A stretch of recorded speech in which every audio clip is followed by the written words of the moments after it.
ഞാൻ പലപ്പോഴും ശ്രദ്ധിച്ചിട്ടുണ്ട് നമ്മുടെ ഈ സ്റ്റാർ മാജിക്കിൽ ഈ മോഹൻലാൽ നോബി പറഞ്ഞ പോലെയുള്ള വേഷങ്ങൾ ചെയ്തിട്ടുണ്ട് അല്ലേ? കളി പഠിപ്പിക്കാൻ ഒന്നുകൂടെ വരികയാണെന്ന് പറയുന്ന സംഭവം കേട്ടിട്ടുണ്ട്. ഇത് എപ്പോഴെങ്കിലും ഈ അപകടം ലാല് കണ്ടിട്ടുണ്ടോ?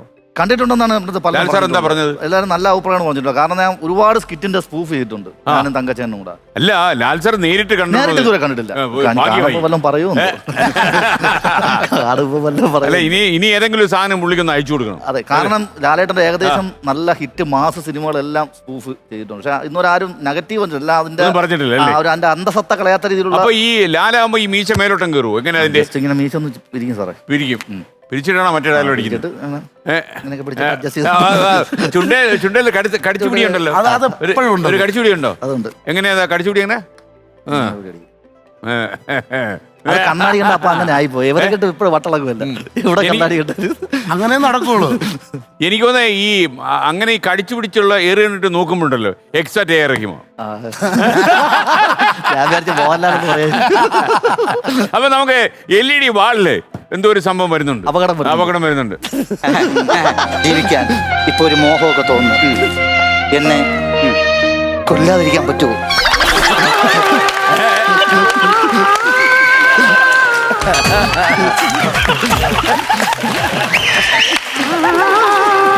നിന്റെ എല്ലാ കഥയും അറിയാമെന്ന് ഞാൻ നിന്നെ അവിശ്വസിക്കുന്നില്ല.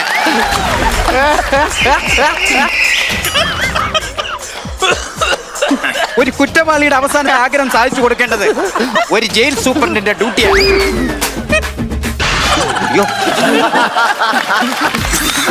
I am suspense of the big fox. I am suspense of the big fox. പിക്കാസ് ഞാനല്ല സാറേ എടുത്തത്, സീരിയസ് ആയിട്ട്. എന്റെ ദൈവം, എന്റെ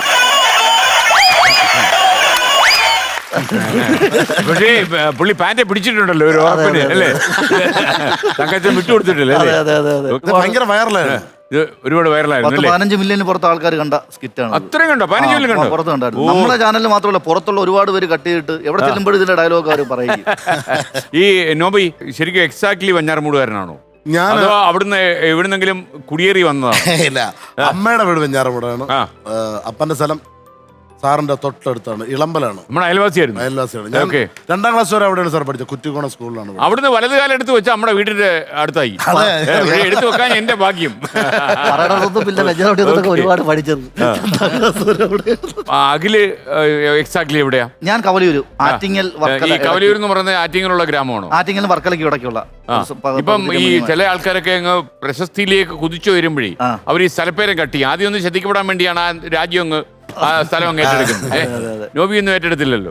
നോബി ഇളമ്പൽ ഇട്ടില്ല, നോബി കുറ്റിക്കോണം ഇട്ടില്ല, നോബി മർക്കോസ് മാത്രം ഇട്ടു. അവന്റെ പേരായിട്ടത്. നമ്മൾ ഈ ട്രൂപ്പിലേക്ക് കളിക്കുമ്പോഴേ നമ്മൾ അടുത്തൊക്കെ പരിപാടി വരുമ്പോൾ കവലിയൂർ എന്നൊക്കെ പറയുമ്പോൾ ആൾക്കാർ മറ്റേ കവലിയൂരുള്ള പുള്ളി എന്നൊക്കെ പറയും. അപ്പൊ അങ്ങനെയുള്ള ആഗ്രഹം കൊണ്ട് അങ്ങ് പണ്ടിട്ടതാണ്. പിന്നെ ഇപ്പൊ എല്ലാരും കാണുമ്പോൾ സാറ് തന്നെ കാണുമ്പോൾ കവലിയൂർ എന്നല്ലേ വിളിക്കുന്നത്. അതെ അതെ. അല്ല, ഇനിയിപ്പോ എനിക്ക് തോന്നുന്നത് ആ അഖില് വലിയ നടനായ സ്ഥിതിക്ക് ഇനിയിപ്പം അഖിൽ എന്ന് പറഞ്ഞാൽ മതിയാവും അല്ലേ നോബി? ഇവനെ മാറ്റാൻ സാധ്യത ഉണ്ടെന്ന് തോന്നുന്നു. ഇവന്റെ നിപ്പൊക്കെ കണ്ടില്ല. കവലൂർ ഇനിയിപ്പോ സ്ഥലം മാറ്റി നീ കൊച്ചിയിലോട്ട് വന്നു. ഈ ശശാങ്കൻ മയ്യനാട് ഇപ്പൊ പനമ്പള്ളി നല്ലാണ് താമസം. മിക്കവാറും ശശാങ്കൻ പനമ്പള്ളി വരുന്നുണ്ടല്ലേ? എനിക്കൊന്ന് പ്രശസ്തിക്ക് അനുസരിച്ച് സ്ഥലം മാറ്റിക്കൊണ്ടിരിക്കുക. നോബിയുടെ ഈ മിമിക്രി ജീവിതമായിരുന്നോ ഈ ലെവലിലേക്ക് വരാൻ കാരണം? ഞാൻ പണ്ട് നാടകം കളിക്കുമോ സാറേ? നാടകം നമ്മളൊക്കെ പണ്ട്. ജീവിതത്തിൽ നാടകം കളിയുണ്ടോ? ജീവിതത്തിലില്ല. അങ്ങനെ ഈ നാടകവും അങ്ങനെയുള്ള പരിപാടി പള്ളിയിലൊക്കെ എനിക്ക് കുറെ കോമ്പറ്റീഷൻ. ഞാൻ സ്കൂളിൽ മത്സരത്തിന് കുറവായിരുന്നു, പള്ളിയിലായിരുന്നു കൂടുതലും കോമ്പറ്റീഷൻ. അപ്പൊ സ്കൂളിൽ നല്ല കഴിവുള്ള പിള്ളേർ. അപ്പൊ അങ്ങനെ ഈ മോണാക്റ്റും കാര്യങ്ങളൊക്കെ ആയിരുന്നു. സ്കൂളിൽ പോണോ അല്ലേ? ഭയങ്കര മടിയാണ് സ്കൂളിൽ പോയി. +2 ഞാൻ പഠിക്കുമ്പോ ഇവനും പഠിക്കാണ്. ഇവൻ പോകൂല, ഇവൻ എന്നെ വിളിക്കും നമുക്ക് റിഹേഴ്സൽ നോക്കാം. പരിപാടിയൊന്നുമില്ല. അല്ലെ, ഈ അഖിലിനെ തകർക്കാൻ അന്നൊരു ശ്രമം ഉണ്ട് അല്ലേ? നമ്മൾ അന്ന് തൊട്ട് ഭയങ്കര കൂട്ടാണ്. അവന്റെ വീട്ടിൽ ഭയങ്കര ഒരു സ്വാതന്ത്ര്യമാണ്. ഇവനെ പറഞ്ഞു വിട്ട് ദുബായിൽ പറഞ്ഞു വിട്ടു. അതറിയാമോ സാറിന്? SLC കഴിഞ്ഞപ്പോഴോ?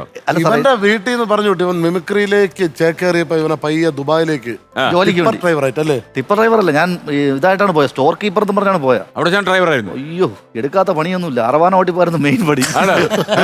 അവിടെ പണി കുറവായിട്ട് പിടിച്ച് എല്ലാ പണിയും ചെയ്യിച്ച്. ഏതൊക്കെ പണിയിൽ എക്സ്പെർട്ട് ആയി അവസാനം? അവിടെ ചെന്ന് ഇല്ലാത്ത പണിയൊന്നും എടുത്തിട്ടില്ല സാറേ. അയ്യോ, എല്ലാ പണി കണ്ടോ. ഞാൻ യവന്മാർക്കൊക്കെ അറിയാം. ഇവന്റെ അമ്മച്ചി പറഞ്ഞാണ് മോൻ പോയി രക്ഷപ്പെട്ടിട്ട് എവനോടെ കൊണ്ടുപോകണമെന്ന്. ഞാൻ അവിടെ ചെന്ന് അറവാന ഉരുട്ടുമ്പോൾ ആലോചിക്കും, അയ്യോ എവനോടെ കൊണ്ടുവന്ന എന്റെ കൂടെ മൈക്കാട് ചെയ്തു കൺസ്ട്രക്ഷൻ കമ്പനിയായിരുന്നു ഇത്. ഞാൻ ചുമടി വന്നോ? ചുമട അവിടെ ഈ അറവാന, പിന്നെ ഈ ശവല് കുത്തല്, ജാക്ക് ഹാമർ, ഹിൽറ്റി, ഇലക്ട്രിക്കല്, മരുഭൂമിയിലൊക്കെ അനുഭവിച്ചു. 50 ഡിഗ്രി ചൂടില് 50-40 സാറേ ഷൂ ഊരിയിട്ട് ഇങ്ങനെ കമ്പത്തേക്ക് വിയർപ്പ് വീഴും, അത്ര ചൂടായിരുന്നു. ഒരുപാട് കഷ്ടപ്പെട്ടു. അത് ഏത് കൊല്ലം? അത് 2010-13. 3 വർഷം അവിടെ കിടന്ന് കൊല്ലം. വിസ 3 വർഷം വരുന്നു. അപ്പൊ ഞാൻ അഥവാ ഇത് കളഞ്ഞിട്ട് വന്നാൽ ചിലപ്പോൾ എന്നെ കൊണ്ടുപോയ ആളിന് കലിപ്പാവെന്ന് പറഞ്ഞ് വിസയ്ക്കൊന്നും പൈസ കൊടുത്തില്ല, ടിക്കറ്റ് എടുത്ത് പോയി വരെയായിരുന്നു. 3 കൊല്ലം കട്ടയ്ക്ക് അവിടെ പിടിച്ചു നിന്നു. വന്നിട്ട് വീണ്ടും അല്ല, ആ സമയത്ത് മിമിക്രിക്കാർ അവിടെ വരുന്നുണ്ടായിരുന്നല്ലോ. വരുന്നുണ്ടായിരുന്നു. അല്ല, അവരോട് ചേരാൻ പറ്റത്തില്ല. അല്ല, അവിടെ ഈ അമേരിക്ക പോലെ ചാടാൻ പറ്റൂലല്ലോ, പോലീസ് ക്ലിപ്പ് എടുത്തിട്ട്. എന്നിട്ട് അതിന് ശേഷം ഉണ്ടായി സാർ കഥ. ദുബായിൽ നിന്ന് രക്ഷപ്പെട്ടിഞ്ഞ് വന്നു. എന്നിട്ട് അന്ന് അരുണുണ്ടായിരുന്നു, നമ്മുടെ സ്വരചേട്ടൻ അനിയൻ. ഞാനും കൂടെ ഒരുമിച്ച് യാത്ര ചെയ്തപ്പോൾ ആക്സിഡന്റ് പറ്റി അരുണ് മരിച്ചു പോയത്. അപ്പൊ ഞങ്ങൾ 3 പേരും കൂടി ഇവൻ പറഞ്ഞു നമുക്ക് രക്ഷപ്പെടണം, ഒരു സംഭവം വന്നിട്ടുണ്ട്, എന്ത് മലേഷ്യയിലേക്ക് പോകാന്ന്. മലേഷ്യയിലേക്ക് പോയി മലേഷ്യ പോകാന്ന്. അങ്ങനെ നമ്മുടെ വർക്കിലുള്ള ഒരാളാണ്, മലേഷ്യ കൊണ്ടുപോകാം, നമുക്ക് ഇത്ര രൂപ ചിലവാകുള്ളൂ. അപ്പൊ ഞങ്ങൾ അറിയാം പിള്ളേരല്ലേ, അമ്മയും അരുണിന്റെ അമ്മയും പറയും മക്കളെ ഇവിടെ ഇന്ന് മിമിക്രി കളിക്കാതെ നിങ്ങൾ പോയി രക്ഷപ്പെടണം. അപ്പൊ എന്നെ ഭയങ്കര ഇഷ്ടമാണ് അവർക്ക്. ഞാൻ ഒരിക്കൽ 3 കൊല്ലം ഗൾഫിൽ പോയി മലേഷ്യൻ കാര്യം പറയും, അവിടെ പോയി രക്ഷപ്പെടണം പറഞ്ഞു. നമ്മൾ നാട്ടിൽ പറഞ്ഞിട്ടില്ലല്ലോ. കട്ടടിച്ച് പറഞ്ഞിട്ടില്ല, നമ്മൾ പറയുമല്ലോ, ഫ്രാഗ് ഓടിച്ച് കൂട്ടല്ലേ കാറൊക്കെ ചോന്നുകൊണ്ട് പോയതൊന്നും ഇവിടെ അറിഞ്ഞിട്ടില്ല അല്ലേ? വിസ തട്ടിപ്പൊന്നും അറിയില്ലല്ലോ സാർ. നമ്മൾ എങ്ങനെയും മലേഷ്യ പോവുക, കോടീശ്വരനാവുക, തിരിച്ചു വരും, ഇതായിരുന്നു ലക്ഷ്യം. അപ്പൊ ഇച്ചിരി പൈസ കൊടുക്കണം.